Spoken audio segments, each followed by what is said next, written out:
তবে কি গাজায় নিরীহ ফিলিস্তিনিদের উপর ইসরায়েলের প্রধানমন্ত্রী বেনিয়ামিন নেতানিয়াহুর আগ্রাসনের প্রতিশোধই নিচ্ছে প্রকৃতি? আর এই প্রতিশোধের আগুনে জ্বলছে এবার ইউরোপের দক্ষিণাঞ্চল। অর্থ ও অস্ত্র দিয়ে নেতানিয়াহুকে সমর্থন অব্যাহত রেখেছে পশ্চিমারা, যার করুণ ফল ভোগ করছে ফ্রান্স, স্পেন সহ বেশ কয়েকটি ইউরোপীয় দেশ। মুহূর্তেই মাটি চিরে বের হয়ে আসছে আগুনের লেলিহান শিখা। এ যেন প্রকৃতির নির্মম বিচার, যার কাঠগড়ায় এখন দাঁড়িয়ে ইউরোপের দক্ষিণাঞ্চলের বাসিন্দারা। আগুনের উত্তাপে বাতাসের তাপমাত্রা ছাড়িয়েছে ৪৪ ডিগ্রি সেলসিয়াস। হু হু করে বাড়ছে নিহতের সংখ্যা। দক্ষিণ ইউরোপের ইতিহাসে এই দাবানলকে অন্যতম ভয়াবহ আগুনের তাণ্ডব বলে জানিয়েছেন আবহাওয়াবিদরা। পাইপ দিয়ে পানি ছিটিয়ে নিজের শেষ সম্বলটুকু রক্ষার্থে জোর চেষ্টা চালিয়ে যাচ্ছেন ক্ষতিগ্রস্ত এলাকার বাসিন্দারা। তবুও প্রকৃতির বিচারের কাছে যেন অসহায় তারা। প্রকৃতির বিরুদ্ধে পাল্লা দিতে পারবে কি ইউরোপীয়রা?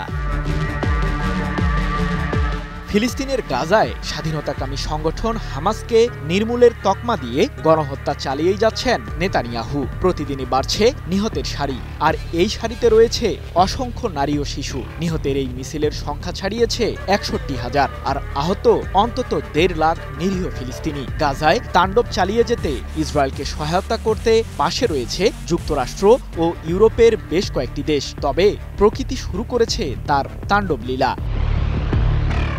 সপ্তাহ জুড়ে চলা দাবানল ছড়িয়ে পড়েছে স্পেন, পর্তুগাল, গ্রিস ও ফ্রান্সে। আগুনের লেলিহান শিখা থেকে বাঁচতে এরই মধ্যে দেশগুলোর লক্ষাধিক বাসিন্দাকে নিরাপদ স্থানে সরিয়ে নিয়েছে কর্তৃপক্ষ।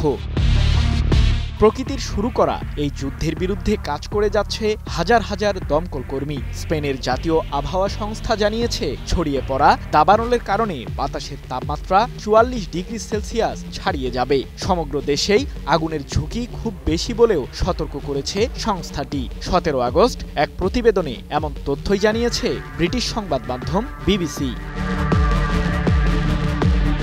দাবানলের এই আগুনে এখন পর্যন্ত সবচেয়ে বেশি ক্ষতিগ্রস্ত হয়েছে স্পেন। দেশটির ১৫০০ বর্গ কিলোমিটার এলাকাতেই আগুন ছড়িয়ে পড়েছে, যার ফলে বেশিরভাগ এলাকা এখন আগুনে পুড়ে ছাই। নিহত হয়েছেন অন্তত ৭ জন। এছাড়াও বিভিন্ন দেশে প্রায় ১০০ জন আহত হয়েছে। আগুন নিয়ন্ত্রণে আনতে ইউরোপীয় ইউনিয়ন পাঠিয়েছে অগ্নি নির্বাপক বিমান। ইতোমধ্যে ৫টি দেশ সহায়তা চেয়েছে। টানা ৫ম দিনের মতো আগুনে পড়ছে গ্রিসের কিওস দ্বীপ। নিরাপদ আশ্রয়ে সরিয়ে নেওয়া হয়েছে হাজার হাজার মানুষকে। রাজধানী এথেন্স ও আশপাশের এলাকায় জারি রয়েছে উচ্চ সতর্কতা।